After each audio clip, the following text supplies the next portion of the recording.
नमस्कार, किसान तक चैनल पर आप सभी का स्वागत है। यह है मॉनसून के अपडेट का बुलेटिन वीडियो और मैं हूं देवेंद्र त्रिपाठी। दोस्तों, आज 22 जून है। 22 जून तक भारत में मॉनसून का प्रदर्शन सामान्य के करीब पहुंच गया है, जो मिड में लगभग 35% पीछे था। बरसात बढ़ी है, इसका मतलब यही हुआ कि शुरुआती समय में तेज़ रफ्तार के बाद जब मानसून सुस्त हुआ था तब चिंताएं बढ़ी थी, लेकिन फिर रफ्तार पकड़ा, आगे बढ़ा और अब बहुत तेज़ गति से आगे बढ़ते हुए हिमाचल प्रदेश में पहुंच गया है, उत्तराखंड में पहुंच गया है, दिल्ली के बिल्कुल दहलीज पर है। हरियाणा, पंजाब, दिल्ली, चंडीगढ़ और जम्मू कश्मीर, ये क्षेत्र बाकी रह गए हैं जहां पर प्रवेश होना इसका बाकी है। और वर्तमान स्थितियों को देखते हुए ऐसा लग रहा है कि 30 जून से पहले पहुंच जाएगा। आप में से बहुत सारे सवाल पूछ रहे हैं कि ऐसा कैसे, कि आसमान साफ है, मौसम शुष्क है, बरसात नहीं हो रही है, टेम्परेचर हाई है और ऐसे में मानसून भला कैसे आ गया। तो मैं आपको बता दूं, एक बार फिर से दोहरा दूं, बताता बार बार रहता हूं, आपको दोहरा दूं आपकी जानकारी के लिए कि केरल में जब मानसून सेट होता है 10 मई के बाद कभी भी अगर ऐसी परिस्थितियां बनती हैं तो केरल में मानसून का अराइवल मान लिया जाता है। और कौन कौन सी परिस्थितियां होती हैं, इसमें 16 स्थान हैं, जिसमें लक्षद्वीप के 1-2 स्टेशन शामिल हैं और दक्षिणी तटीय कर्नाटक के कुछ क्षेत्र शामिल हैं, केरल के क्षेत्र शामिल हैं। कुल 14 लोकेशन है। इन 14 स्थानों पर लगातार 2 दिन अगर 60% एरिया में 2 मिलीमीटर हर दिन से ज़्यादा बरसात होती है, यानी अगर त्रिवेंद्रम की बात करें, त्रिवेंद्रम में 2 दिन अगर 60% एरिया कवर होता है बारिश से और 2 मिलीमीटर दोनों दिन लगातार बरसात होती है, तो ये एक क्राइटेरिया है। इन 14 लोकेशंस में 60% एरिया कवर होता है, 2 दिन लगातार 2 मिलीमीटर से ज़्यादा बरसात होती है, तो एक क्राइटेरिया पूरा होता है। पश्चिमी दिशा की हवाएं यहाँ पर नीचे से लेकर एक निश्चित ऊंचाई तक लगातार सेट हो जाती हैं। यहाँ बीच में और कोई डिस्टर्बेंस दक्षिण से, उत्तर से, पूरब से इस तरह से कोई हवा नहीं आती है। तीसरा प्रमुख क्राइटेरिया है outgoing long wave radiation. Long wave radiation उसे कहते हैं जो धरती पर पड़ने वाला तापमान है, बढ़ने वाला तापमान है।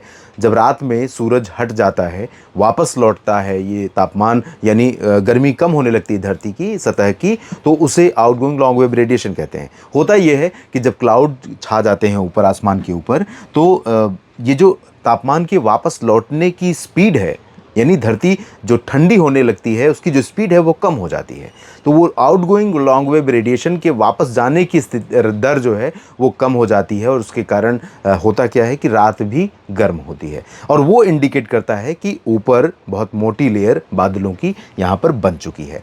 बाकी जगहों पर अगर हम देखें तो बाकी जगहों पर हवा की निश्चित दिशा का कह सकते हैं सेट हो जाना ही मॉनसून के अराइवल का एक प्रमुख पैमाना है। बारिश भी उसमें है, बादल भी उसमें है, लेकिन मुख्य पैमाना है हवा का निरंतर सेट हो जाना। तो जिन जगहों पर हवा सेट हो रही है वहाँ पर मॉनसून के अराइवल की घोषणा की जा रही है। इस वीडियो में हम ला नीना और इंडियन ओशन डायपोल की भी चर्चा थोड़ी सी करेंगे। यहाँ पर मैं आपको दिखाना चाहूँगा लेटेस्ट अपडेट है जो 15 जून का अपडेट दिया गया है। और यहाँ पर आप देख सकते हैं ये औसत की रेंज है तापमान की। ये एल नीनो की बात मैं कर रहा हूँ, एल नीनो या ला नीना की। तो अगर ला नीना होता तो हमें प्रशांत महासागर से ज़्यादा मॉइस्चर मिलता, ज़्यादा बारिश होती। एल नीनो होता तो कमज़ोर मानसून रहता। एल नीनो और ला नीना दोनों नहीं है, एनसो न्यूट्रल है। न्यूट्रल क्यों है? क्योंकि यहाँ पर आप देखिए अगस्त 2024 के बाद से ला नीना की स्थिति बीच में आई थी, जब ये औसत की रेंज से नीचे गया था और उसके बाद से लगातार ये टेम्परेचर औसत की रेंज में बना हुआ है। जितना होना चाहिए उससे 0.8 डिग्री ज़्यादा और 0.8 डिग्री नीचे की बीच में ही फ्लक्चुएट कर रहा है। उदाहरण के तौर पर कहीं अगर 29 डिग्री सेल्सियस तापमान होना चाहिए तो ये 29.8 से नीचे या 28.2 से ऊपर ही बना हुआ है, जिस वजह से ना तो ला नीना है और ना ही एल नीनो है। इधर बढ़ेगा ये एल नीनो है और इधर बढ़ेगा तो ला नीना है। ला नीना भारत में मानसून की बारिश ज़्यादा देगा। इंडियन ओशन डायपोल भी इस समय न्यूट्रल फेज में है, तटस्थ स्थिति में है, यानी भारत में इंडियन ओशन डायपोल का भी कोई पॉजिटिव या नेगेटिव रोल भारत के मानसून को अभी नहीं मिल रहा है। और यहाँ पर आप देख सकते हैं बीच में इंडियन ओशन डायपोल पॉजिटिव हुआ था। पॉजिटिव होने का मतलब टेम्परेचर बढ़ना, और टेम्परेचर बढ़ने की वजह से इंडियन ओशन डायपोल पॉजिटिव होता है और तब भारत में बारिश बढ़ती है। लेकिन आप देखें तो फरवरी के बाद से मार्च, अप्रैल, मई, जून, मार्च के बाद से यहाँ औसत से नीचे या औसत के आसपास टेम्परेचर बना हुआ है। तो इंडियन ओशन डायपोल भी पॉजिटिव नहीं है। इंडियन ओशन डायपोल पॉजिटिव कहाँ होता है, टेम्परेचर के जरिए मैं आपको दिखाना चाहूँगा।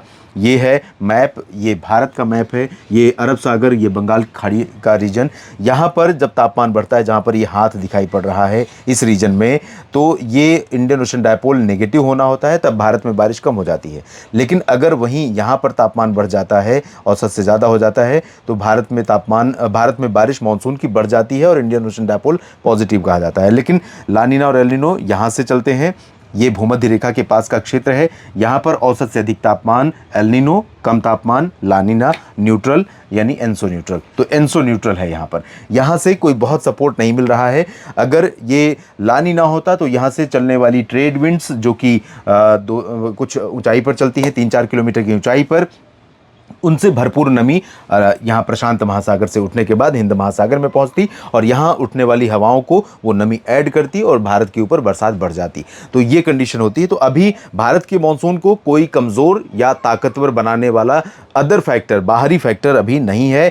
एक और है MJO, जिसे मॉडर्न जूलियन ओसिलेशन कहते हैं, जो 30 दिन से 60 दिन के भीतर एक राउंड लगाता है ये वेव। और ये वेव अब मुझे लगता है कि जुलाई में ही यहाँ से गुजरेगी, जुलाई के मिड के बाद ही, उससे पहले यहाँ आने वाली नहीं है। उसके आने से भारत में मानसून की बारिश बढ़ जाती है। फिलहाल अभी कमज़ोर है। पीछे कुछ जगहों पर बहुत अच्छी बरसात हो रही है। बीते 24 घंटों में भारत के कुछ जगहों पर भारी बारिश दर्ज की गई है। और बीते 24 घंटे मतलब 21 जून की सुबह 8:30 से 22 जून की सुबह 8:30 बजे के बीच राजस्थान के दक्षिण पूर्वी ज़िलों में 2 जगहों पर, खासतौर पर सिरोही और भीलवाड़ा, इन 2 ज़िलों में, भीलवाड़ा ये है, सिरोही ये है, यहाँ पर माउंट आबू तहसील में 190 मिलीमीटर की भारी बारिश हुई है। माउंट आबू डिस्ट्रिक्ट सिरोही के मौसम सेंटर पर 180 मिलीमीटर वर्षा रिकॉर्ड की गई। इसी तरह से भीलवाड़ा तहसील में 170 और भीलवाड़ा सदर में 170 मिलीमीटर बारिश हुई है। मांडलगढ़ में 130 मिलीमीटर की भारी वर्षा हुई है। मध्य प्रदेश के सागर में भी अच्छी बारिश हुई है। टीकमगढ़ में तेज़ बारिश हुई है। टीकमगढ़ में 210 मिलीमीटर वर्षा रिकॉर्ड की गई है मध्य प्रदेश के उत्तर क्षेत्र में। तो ऐसे पैचेज में बहुत अच्छी रेन हो रही है, लेकिन बारिश का जो डिस्ट्रीब्यूशन है, वितरण है, वो एक समान नहीं है, जिसके कारण किसान साथियों की चिंताएं इस समय बढ़ी हुई हैं। मानसून पहुंचा कहां है, कल तक का जो अपडेट है 21 जून तक का, और उसके अनुसार मानसून दिल्ली की दहलीज पर है, हरियाणा और चंडीगढ़ के बॉर्डर पर है। अब ये लाइन जो है, कल तक जो अपडेट था उसके अनुसार northern limit of monsoon, blue line आप देख रहे हैं, ये ब्लू लाइन यहाँ पर बाड़मेर और जयपुर होते हुए गुजर रही है। जयपुर के बाद इधर आगरा और रामपुर से होकर गुजर रही है उत्तर प्रदेश में, देहरादून उत्तराखंड में, और शिमला तथा मनाली हिमाचल प्रदेश में। अनुमान यह है कि 25 जून से पहले ये जम्मू कश्मीर हिमाचल को कवर कर लेगा, लद्दाख गिलगित बाल्टिस्तान को कवर कर लेगा, और ये लाइन जो 30 जून वाली है यहाँ पर आ जाएगा। यानी दिल्ली कवर हो सकता है, चंडीगढ़ और हरियाणा, पंजाब भी कवर हो सकता है। ये अलग बात है कि बरसात यहाँ पर बहुत तेज़ न हो। लेकिन आपको बता दूं कि देश के उत्तरी क्षेत्रों में कई जगहों पर अच्छी बरसात की संभावना है।